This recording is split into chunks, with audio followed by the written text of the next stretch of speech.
নিয়তি মানুষকে কখনো কাঁদায়, কখনো হাসায়। তাই বলে তুমি চোখের জল ফেলে তোমার চলার পথটা তুমি পিছন করে ফেলো। তাই বলছি এই সংসারে কদিন পরীক্ষায় তোমাকে উত্তীর্ণ হতে হবে। এই সংসারে স্বাস্থ্যবান মানুষের বুঝিয়ে দিতে হবে যে আমি মেয়ে হয়ে জন্মেছি বলে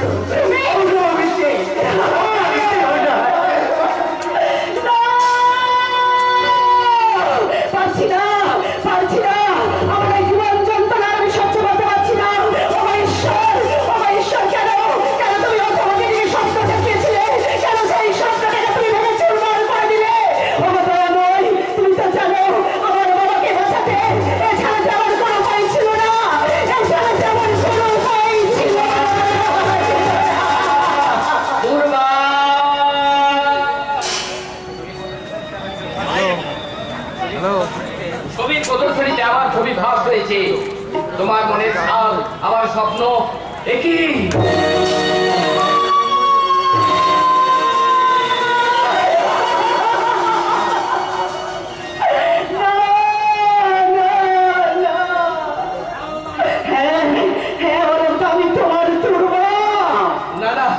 আমি ভুল দেখছি না তো? আমার সুখে সুখী তুমি, আমার দুঃখে দুঃখী আমার সেই দুর্বা। নিজেকে বিলিয়ে দেওয়া ছাড়া আর যাওয়ার কোনো উপায় ছিল না। তাই তো বাপ ঠাকুর বাজারে তুমি রক্ষা করতে না হলে পারতাম না। এ তুমি কি করলে দুর্বা? এ তুমি কি করলে? কেন তুমি তোমার এই অকাল মৃত্যুকে ডেকে আনলে? আমি আমার বাবাকে বাঁচাতে পারতাম না। এই বাপ ঠাকুর দাদার ভিতরটুকু আমি রক্ষা করতে পারতাম না। আমি রক্ষা করতে পারতাম না। আমি নিজেকে কি বলে সান্ত্বনা দেব? পৃথিবীতে যাকে আমি সবচেয়ে বেশি বিশ্বাস করেছিলাম সেই তুমি, তোমার কাছ থেকে আমি এত বড় আঘাত পাবো এই যে আমি কোনোদিনও কল্পনা করতে পারিনি। আমার দুর্বা তোমার জীবন আকাশ থেকে খসে পড়ে আমাকে অন্ধকার সাগরে নিমজ্জিত করবে। এ যে ছিল আমার স্বপ্নের দিল্লিতে পুরস্কার পাওয়ার পর একটা মুখী বারবার আমার মানস পটে ভেসে উঠেছিল, যার সহানুভূতি, যার প্রেরণায় গায়ের এক খ্যাত শিল্পী, শ্রেষ্ঠ শিল্পীর সম্মানে যার সুনাম লোকের মুখে মুখে ছড়িয়ে পড়ল। পৃথিবীর সমস্ত আনন্দ আমার এই ছোট্ট বুকটার ভরা আশা নিয়ে আমি তোমার কাছে ছুটে এলাম। তুমি আমার থেকে আনন্দ তোমার আশা ভরা বুকটাতে তুমি নিজে হেরে গিয়ে আমাকেও হারিয়ে দিলে দুর্বা, হারিয়ে দিলে। তুমি বিশ্বাস করো না? বিশ্বাস না না, পৃথিবীর আর কাউকে কোনোদিন আমি বিশ্বাস করবো না। বিশ্বাসের প্রতিদান তো আমি হাতে হাতেই পেলাম। এরপর বুকের কান্না বুকে দিয়ে আমি আমার জীবনের বাকি দিনটা স্বচ্ছন্দায় কাটিয়ে দিতে পারবো।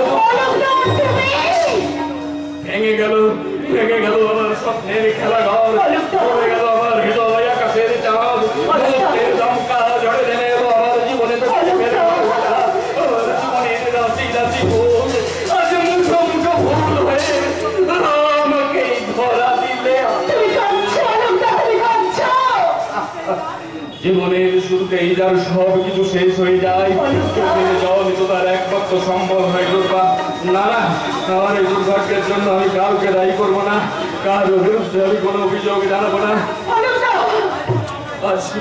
আজ শুধু আমার একটা কথাই বারবার মনে পড়ে দুর্বা, যে কাঙাল সে চিরদিন কাঙাল হয়েই থাকে। তার জীবনে কখনো সুখের সূর্যোদয় হয় না। তাই আকাশের চাঁদ ধরতে গিয়েছিলাম, পরিবর্তে পেলাম এক রাত হতাশা আর মুখ ভরা হাহাকার। আমি চেয়েছিলাম কিন্তু আমার যে ওখানে মৃত্যু হলো, আমার যে ওখানে মৃত্যু হলো।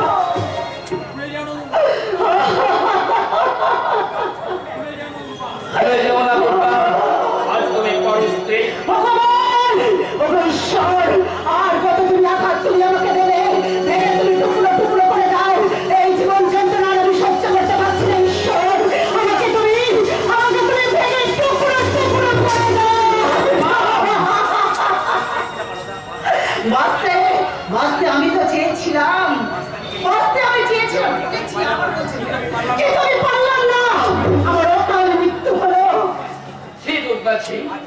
আজকের এই শুভ দিনে চোখের জল ফেলতে নেই।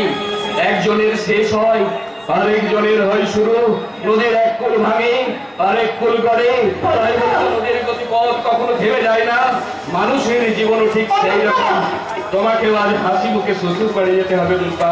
এই দেখো আমার চোখে জল নেই। বুকের নিঃশ্বাসে আমার চোখের জল শুকিয়ে গেছে। আজ আমার চোখের জল পড়বে, তোমার চিরকল্যাণ হবে। তাই তো আমি পারি না আমার চোখের জলে তোমার যাত্রা পথকে পিছল করে দিতে। তুমি বাহ, কি অপরূপ সাজে সেজেছো তুমি। এর লাল পাড় বেনারসি পরে কি সুন্দর তোমাকে মানিয়েছে। নাই বা হলে তুমি আমার স্ত্রী, তবুও তো তুমি একজনের স্ত্রী হতে পেরেছো। আর সেই আনন্দ বুকে নিয়ে আমার জীবনের না পাওয়ার বেদনাকে আমি ভুলে থাকতে পারবো না। তুমি চুপ করো লোকটা, আর আমি সইতে পারছি না লোকটা, আমি সইতে পারছি না। দুর্গা, আমি কান্না বুকে নিয়ে উদযাপন করতে চলেছি। তুমি আমাকে আশীর্বাদ করো লোকটা, আমাকে আশীর্বাদ করো, আমি যেন সুখে সংসার করতে পারি। তুমি আমাকে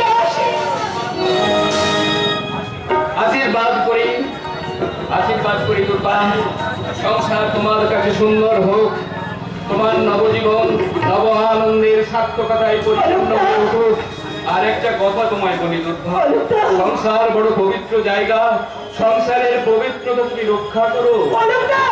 আমার কথা ভেবে স্বামীকে অশ্রদ্ধা করে নিজের নারীত্বের গৌরব তাহলে আমি খুব দুঃখ পাবো। তুমি অনেক বড় লোকটা, তুমি অনেক বড়। আমি তোমার জীবনে বিভীষিকার মুক্তিমান হয়ে তোমার জীবনটাকে আমি ছাড়খাড় করে দিয়ে গেলাম। তোমার এই হতভাগিনী দুর্ভাগ্যে তুমি ক্ষমা করো। হ্যাঁ, এই জন্মে তোমাকে অনেক কিছু বলার ছিল, তাই তো এই জন্য আমি বলতে পারলাম না। তাই তো তোমাকে ছেড়ে আমি করে ঘুরে চলে যাচ্ছি। আর তোমার সঙ্গে আমার কোনোদিন দেখা হয়তো হবে না। হ্যাঁ, আর কিছু নয়, আর কিছু নয়। তাই তো যাওয়ার বেলায় এই হতভাগিনী দুর্ভাগ্যে তুমি বিদায় দাও, বিদায় দাও। আমার যাওয়ার সময় হলো, দাও বিদায়। মোছো আখি তোমার খোলো, দাও বিদায়। আমার যাওয়ার সময় হলো, দাও বিদায়।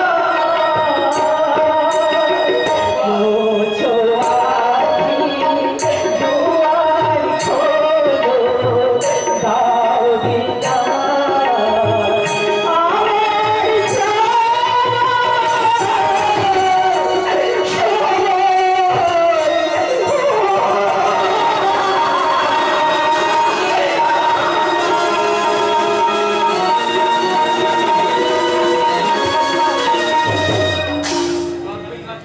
চলে গেল পৃথিবীর রূপ, কত সহজে আমার কাছ থেকে বদলে গেল।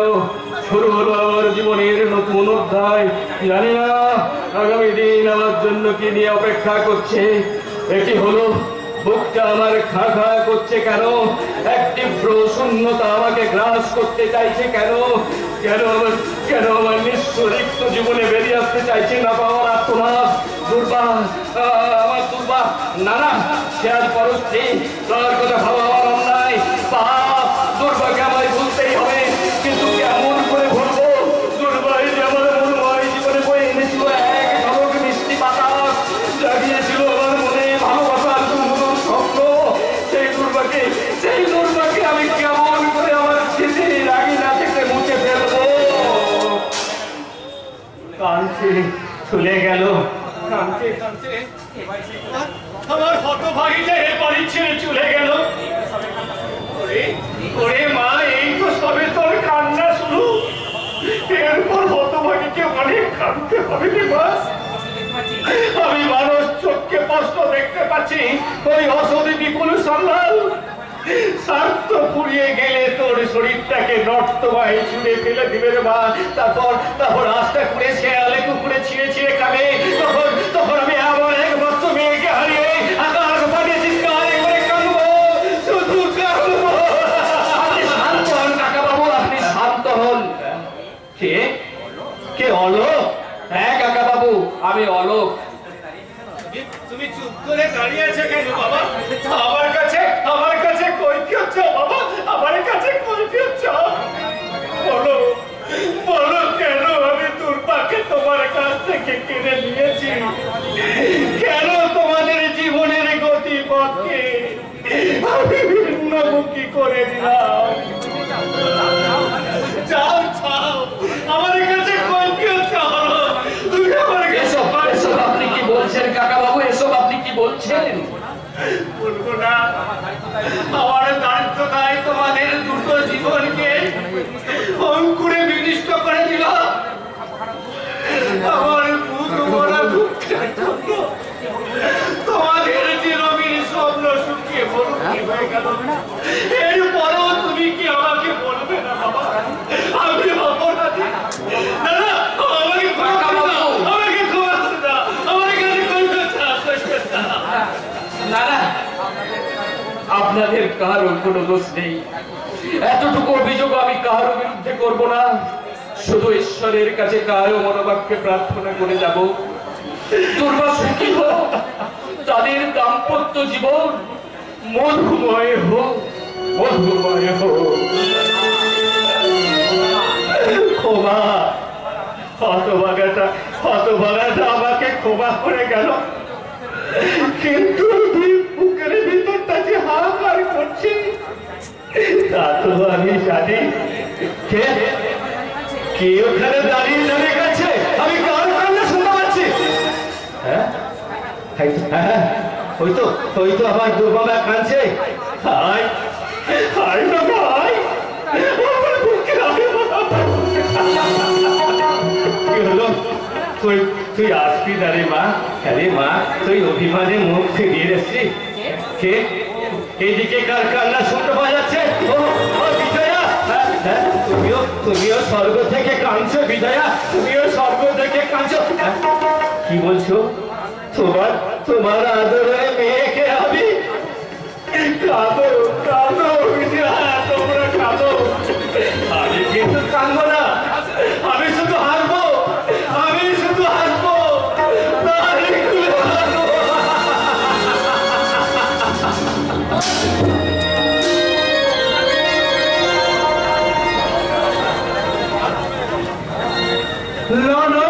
আমি এই ব্যর্থতার বোঝা আর বয়ে বেড়াবো না। এই প্রয়োজনের গ্লানি থেকে আমি মুক্ত হব। তুই কি ভাবছিস? তুই বোধ হয় ভাবছিস তোর এই দাদা তোর কথা সব ভুলে গেছে। না রে না, তোর অনেক না বলা কথা আমার এই বুকটাকে জবাব পেলেই ক্ষত বিক্ষত করে দিচ্ছে রে বোন, ক্ষত বিক্ষত করে দিচ্ছে। তুই আমার ছোট বড় আদরে ছোট,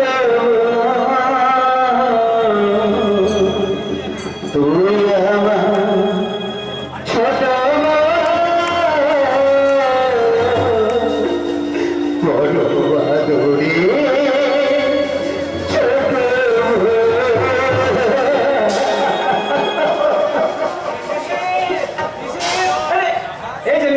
আরে দাদা, কার ছবি দিন রাত বুকে নিয়ে ঘুরে বেড়াচ্ছিস বলতো?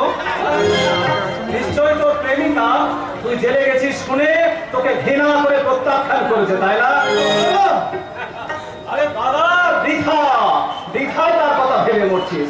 আরে ভাই, এ যুগের মেয়েরা না যত সহজে একজন পুরুষকে মন দিতে পারে, ঠিক ততই সহজে আবার ওর মনটা না ছিনিয়েও নিতে পারে। তোর প্রেয়সী, তোর মনের মানুষ অন্য কাউকে বিয়ে করে সুখে সংসার করছে, ওর স্মৃতি তাকে এতটুকু দংশন করছে। আমাকে তুই ফাঁকি দিতে চাইছিস দাদা? আরে দাদা, এই বাবলা মস্তানকে ফাঁকি দেওয়া এত সহজ নয়। আয় রাত্রে দেখি যখন ঘুমে ঘুরে থাকিস একটা মেয়ের নাম বলে চিৎকার করে কেঁদে উঠিস। হ্যাঁ রে, হ্যাঁ রে নিশি, তোর ব্যথা তোর দুঃখ আমি কি কিছুই বুঝি না ভাবছিস? অনেক দুঃখ অনেক ব্যথা আমার এই বুকটার মধ্যে জমাট বেঁধে আছি। আমি এমন এক অকর্মণ্য অপরাধ দাদা করিনি। আমার বাবা মা মোরা আমার এই হতভাগিনী বোনটাকে আমি রক্ষা করতে পারিনি, অথচ আমার বাবা মা এই হতভাগিনীকে আমার হাতে সঁপে দিয়ে পরম নিশ্চিন্তে স্বর্গে গেছে। আমি পারিনি বাবলা, আমার বাবা মায়ের আদেশ আমি পালন করতে পারিনি। তারা ওই স্বর্গ থেকে ডুগরে ডুগরে কাটছে আর তাদের অপরাধ সন্তানকে অভিশাপ দিচ্ছে। এই ছবিটা দেখো বাবা, দেখো এই ছবিটা আমার সেই হতভাগিনী বোন শ্যামলী। আমি তোকে না বুঝে না জেনে কত আঘাত দিয়ে ফেললাম। আমাকে তুই ক্ষমা করে দে ভাই। ক্ষমা? তুমি আমার কাছে ক্ষমা চাইছো? চাইছি জীবনের প্রথমবার এই বাবলা মস্তান কার কাছে ক্ষমা চাইছে। আর কেন চাইছে জানিস? কেন? শ্যামলী শুধু তোর একার বোন নয় রে, সে আমারও বোন। আর শ্যামলীর হত্যাকারী শুধু তোর একার শত্রু নয়, সে আজ থেকে আমারও শত্রু। মানুষ দূরে থাকলেই পর, আর কাছে এলেই আপন। আমাকে যখন দাদা বলে ডেকেছিস তখন তোর আনন্দগুলোর সঙ্গে তোর দুঃখগুলোর তো সমান ভাগ নিতে হবে আমাকে। তোর ব্যথার সমব্যতি হতে না পারলে প্রকৃত দাদা হতে পারলাম। তোমার এই ভালোবাসা, তোমার এই ঋণ আমি কেমন করে শোধ করবো বাবলা? আমার চোরাই পড়ে থাকা এই হতভাগাকে তুমি পরম মমতায় তোমার বুকে তুলে নিয়েছো বাবলা। আমার প্রতি তোমার অসীম দয়া। দয়ার কথা বলিস না রে, দয়ার কথা বলিস না। দয়া কি আমি কাউকে করতে পারি নাকি আমার দয়া করার সাজে? তোকে আমার ভালো লেগেছে তাই ভাতৃ স্নেহে বুকে টেনে দিয়েছি। তুমি বাইরের কঠোরতা দিয়ে আমি আমার ভেতরের কোমলতাকে আজও মুছে ফেলতে পারিনি। আর পারিনি বলেই আমার অবচেতন মন আমাকে মাঝে মাঝে চিৎকার করে পাগল করে দিয়েছে।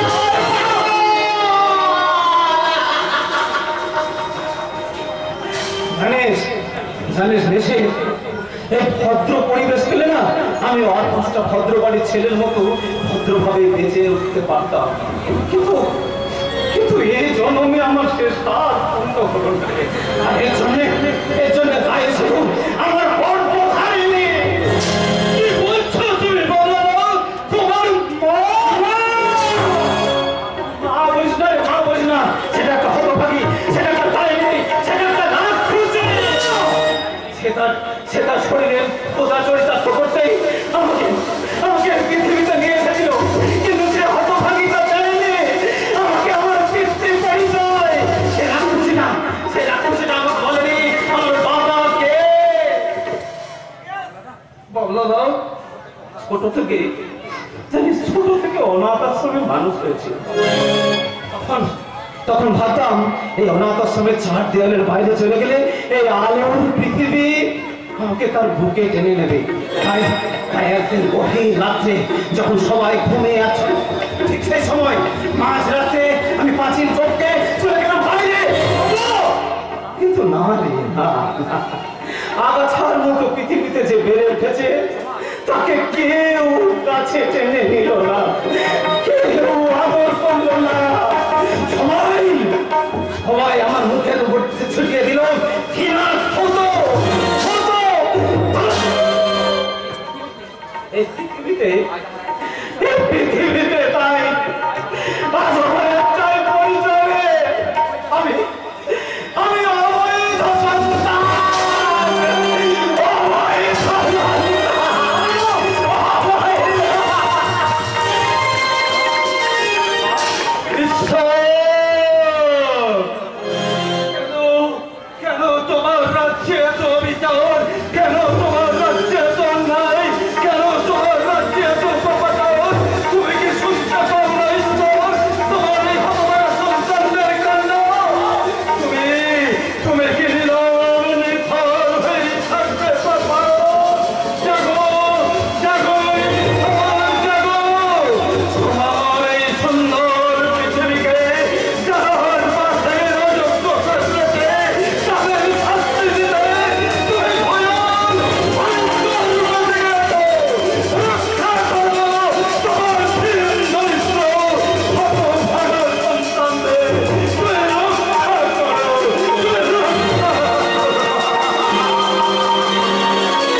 রক্ষা করতে পারি একমাত্র বর্দা।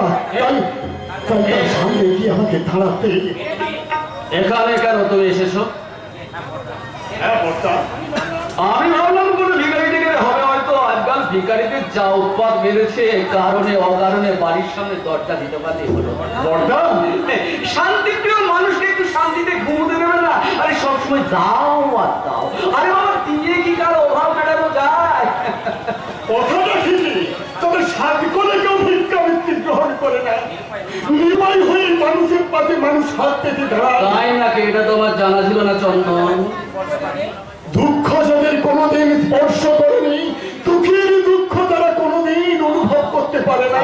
বাবা বাবা, তোমার কোটার তো বেশ ধার হয়েছে দেখছি চন্দন। যদি বেফাস কিছু বলে থাকি দাদা, আপনি আমাকে ক্ষমা করবেন। বাবা, কেউ কেমন বিষ উগড়ে দিয়ে আবার সেই বিষ তুলে নেবার কায়দাটা বেশ ভালো করে রপ্ত করে আমারই ভুল হয়েছিল দাদা। আপনি একজন গুরুজন, আপনার সঙ্গে তর্ক করা আমার মোটেই উচিত হয়নি। আসলে কি জানেন দাদা, এই কদিন হলো মাথায় একটা অশুভ চিন্তা পুড়ে পুড়ে খাচ্ছে। শত শত সহস্র বিচ্ছিন্ন মিশনে আমি। মানে কি বলতে চাও তুমি? বিশেষ প্রয়োজনে আজ আমি আপনার কাছে এসেছিলাম। আমার কাছে কি প্রয়োজন থাকতে পারে? চাকরিটা যাবার পর আমার সংসারে বিরাট অভাব নেমে এসেছে। প্রথম বন্ধু বান্ধবের কাছ থেকে ধার করে চালিয়েছি। এই কদিন হলো কারোর কাছে কোনো রকম সাহায্য পাইনি। তার জন্য আমি কি করতে পারি? না না, এমন কিছু নয়। আপনি যদি আমাকে কিছু টাকা ধার দেন, অবশ্য কিছু একটা কাজ পেলে আপনার টাকাটা আমি আগে শোধ করে দেব।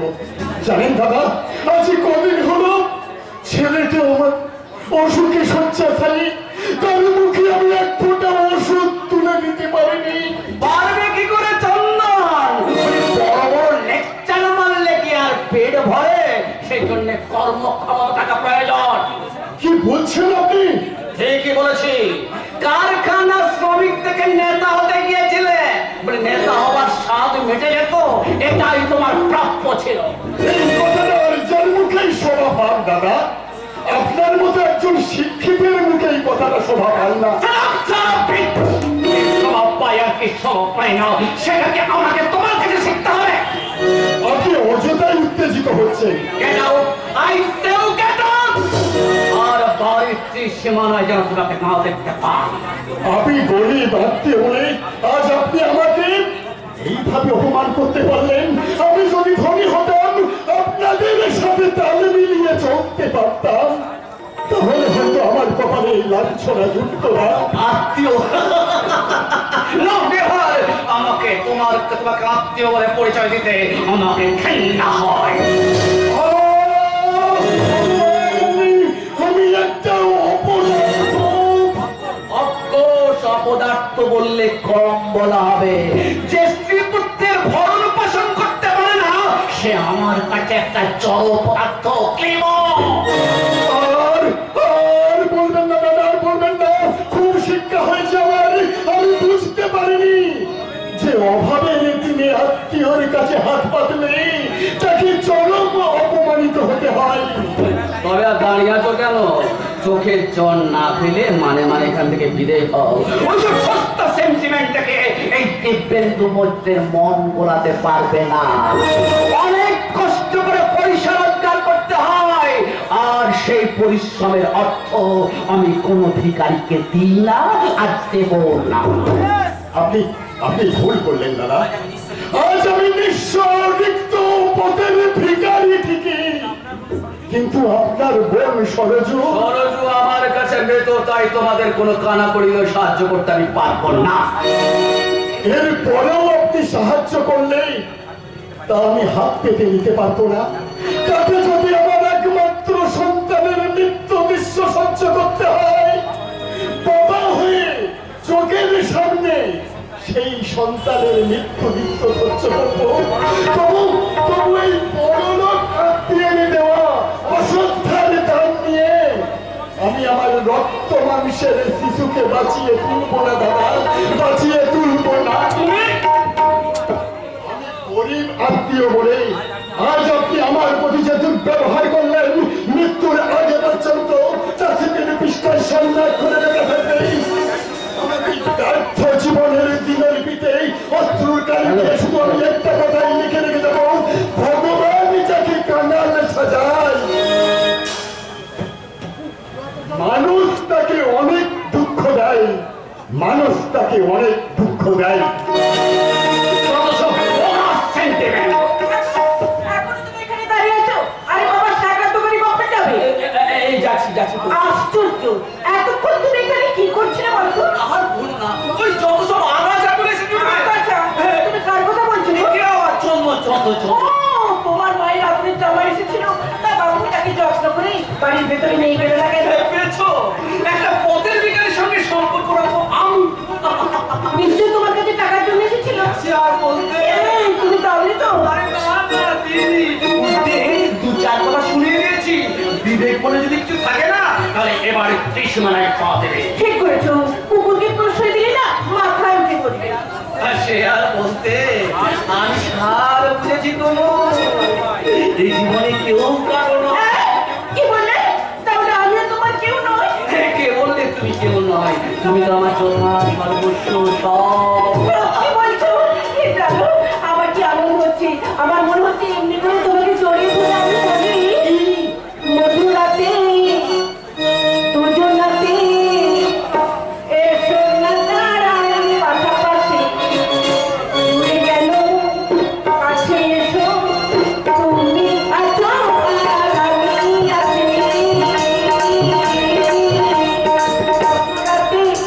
মধুরাতে দুজনাতে এসো না দাঁড়াই পাশাপাশি, উড়ে গেল কাছে এসো, তুমি আছো আর আমি আছি।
আমি যাচ্ছি যাচ্ছি যাচ্ছি।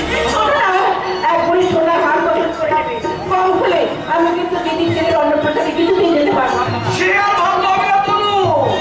এই অন্নপ্রাশনে আমাদের দেয়া উপহারটাই হবে সবচেয়ে সেরা উপহার। দিদিকে একেবারে চমকে দেবো, আর জামাই বাবু অবাক হয়ে ভাববে। সত্যি সত্যি বৌমা, সত্যি আমিও অবাক হয়ে যাচ্ছি।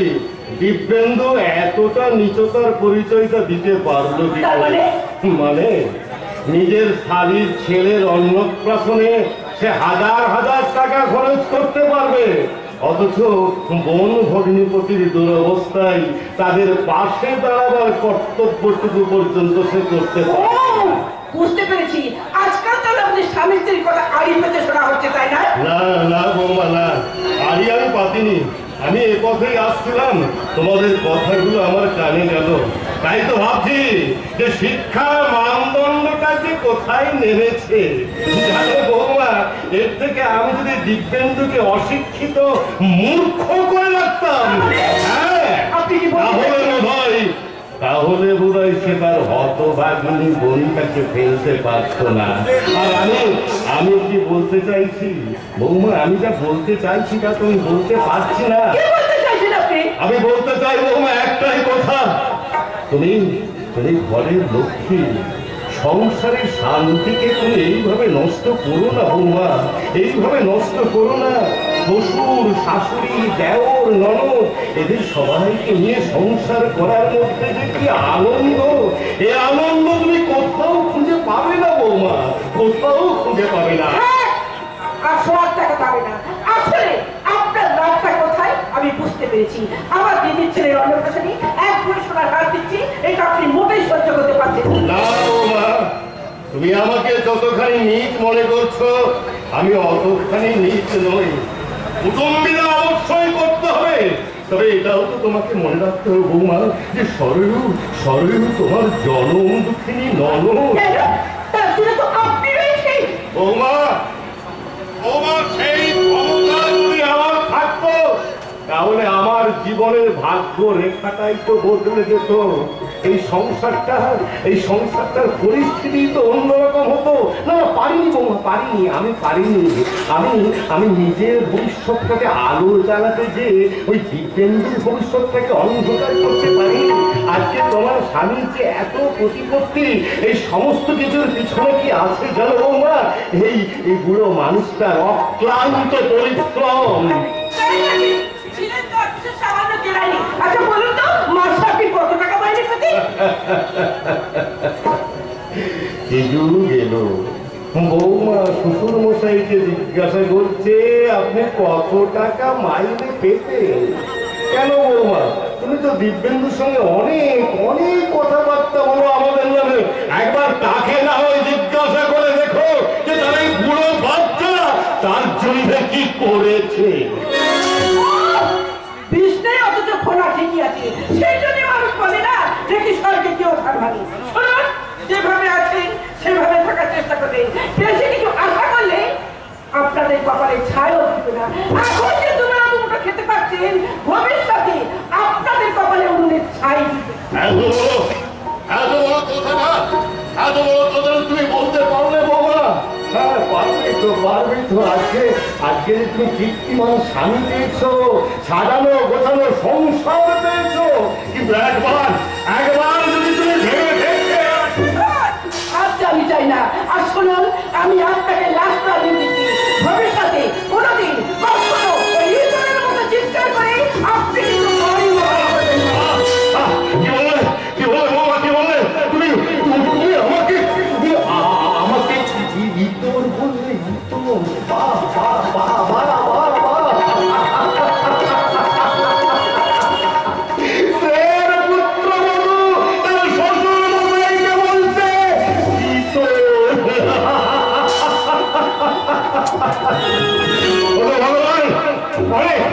অনেক তো শান্তি দিয়েছো, অনেক তো সুখ দিয়েছো, আর কেন এবার মুক্তি দাও, এবার তুমি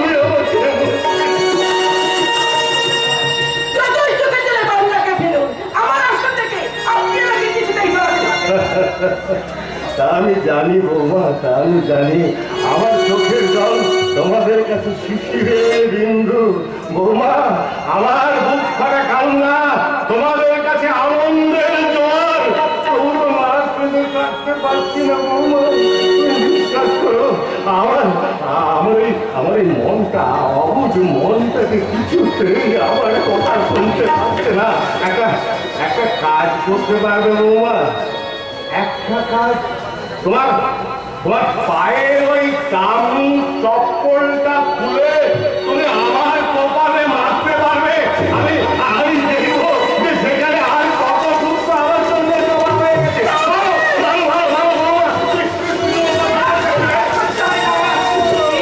আমাকে চোখ লাগানো হচ্ছে। আমি কাউকে ভয় করি না। আমার এই পায়ের জুতো দিয়ে আপনাদের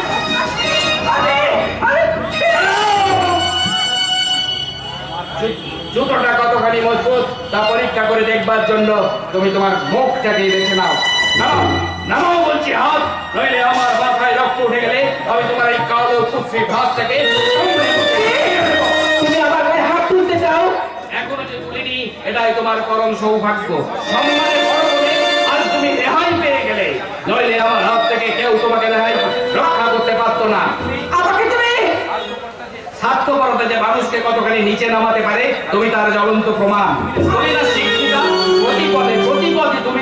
শিক্ষার কথা জাহির করো। বলো বলো এই যুগের আধুনিক শিক্ষিকা, তোমার কোন শিক্ষার বশবর্তী হয়ে তুমি পিতৃতুল্য শ্বশুরের গায়ে হাত তুলতে গিয়েছিলে? তোমার শিক্ষার অহংকার আজ তোমাকে ভাসিয়ে নিয়ে গেছে পাপের পঙ্কি লাবত্যে। ভুলে গেছে তুমি নারীর চিরন্তন আদর্শ। তোমার মধ্যে যদি মনুষ্যত্বের ছিটেফোঁটাও থাকতো, তাহলে তোমার কৃতকর্মের জন্য তুমি শ্বশুরের পায়ে ক্ষমা ভিক্ষা চাইতে, কিন্তু তা তুমি পারো না বাবা, কারণ তুমি এ যুগের উগ্র আধুনিকা। তোমার মতো আধুনিকা শুধু সংসার ভাঙতেই জানে, গড়তে পারে না। বাহ, চমৎকার চমৎকার। সভ্য সমাজের নারী, ঠিক ঠিক ঠিক তোমাকে, আর শত ঠিক তোমার শিক্ষায়। কিন্তু এই অপমাননে আমি জানি অনেক কিছুই তুমি করতে পারো, কিন্তু একটা কথা মনে রেখো, তোমার স্বামী দেবতাটি আকাশ পুড়ে মাটিতে পড়েনি, তার উজ্জ্বল ভবিষ্যৎ আপনা আপনি গড়ে ওঠেনি। যে মানুষটাকে অচ্ছুত ভেবে তুমি জুতো মারতে গিয়েছিলে, সেই মানুষটার রক্ত জল করা পয়সায় তুমি কীর্তিমান স্বামী পেয়েছো। কেন চুপ করবো বাবা, কেন চুপ করবো? তোমার অপমান আমার সারা শরীরে আগুন ধরিয়ে দিয়েছে। এই সংসারের কাছে বাবা তুমি কি চেয়েছিলে আর কি পেলে বাবা? কে বলেছে রে, কে বলেছে আমি কিছু পাইনি? আমি অনেক পেয়েছি রে বাবা, অনেক পেয়েছি। জানিস বাবা, আমি তোর দাদা দিব্যেন্দুর কাছ থেকে পেয়েছি অবজ্ঞা। বাবা আমার স্নেহের বৌমা, সে আজ আমাকে বলেছে তো বল না আর কি চাইবার আছে? আজকে সেই বৌমা আমার কপালে জুতো মারতে এসেছে।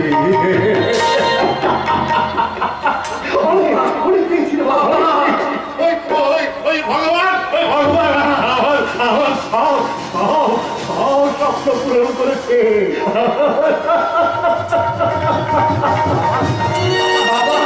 বৌমা, জানি তুমি আমার কথাটা শুনবে না, তবে একটা কথা আমি তোমাকে বলি যে সংসারের লক্ষ্মী বড়ই চঞ্চলা।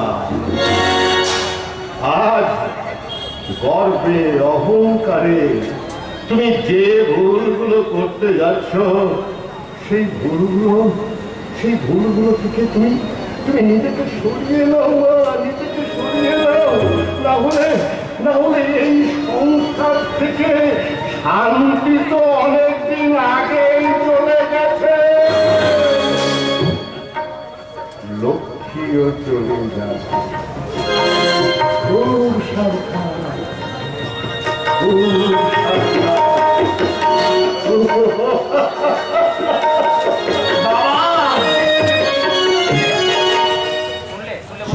শুনলে বৌদি, শুনলে বাবার কথাগুলো তুমি শুনলে? ওই অসহায় মানুষটা তোমার কাছ থেকে এত বড় আঘাত পেয়েও তোমারই মঙ্গল কামনা করে গেল। এর পরেও কি তোমার বিবেক জাগ্রত হবে না? আদর্শ নারী হয়ে তুমি এই সংসারে বিরাজ করবে না? নারীর পরম ধর্ম সেবা ধর্মের ব্রত বুকে নিয়ে তুমি এই সংসারকে আলোকিত করবে না? বলো বৌদি, তুমি বলো। এই অপমানের প্রতিশোধ আমি নেবই নেব। আকাশ মেঘমুক্ত হলো না, জানি না এরপরে আরো ভয়ঙ্কর ঝড় উঠবে, আর সেই ঝড়ের তাণ্ডব লীলায় আমরা কে কোথায় দাঁড়াবো আমরা জানি না।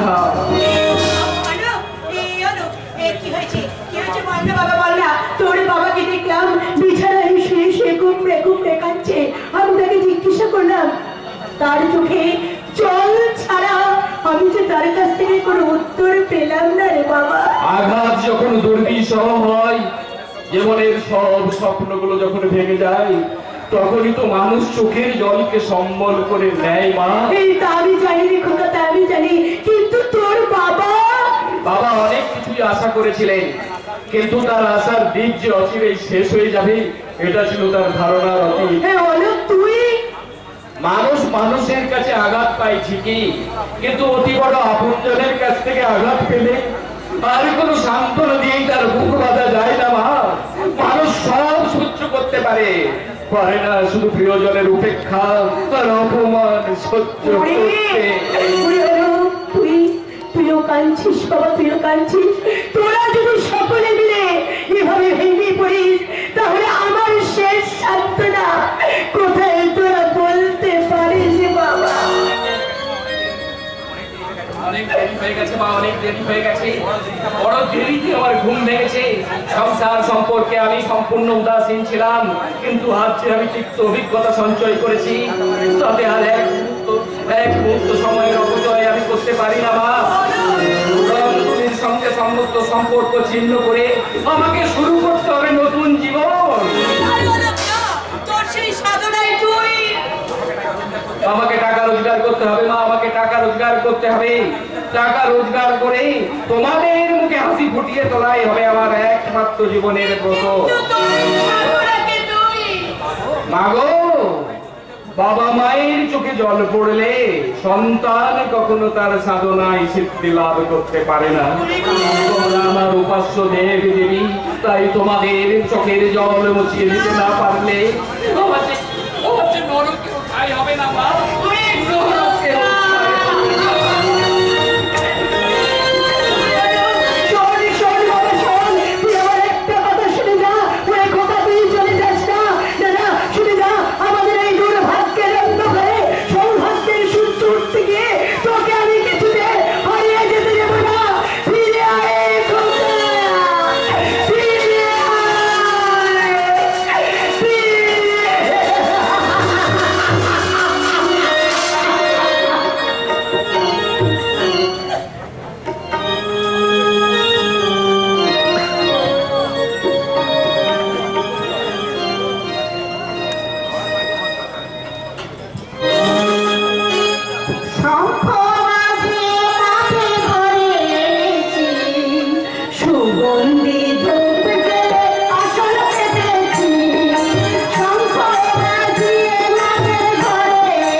আর সেদিনের মতো পাঠিতে গিয়ে ওই কাঁদুনি গিয়ে কথা বলা চলবে আজও কি অলকের স্মৃতি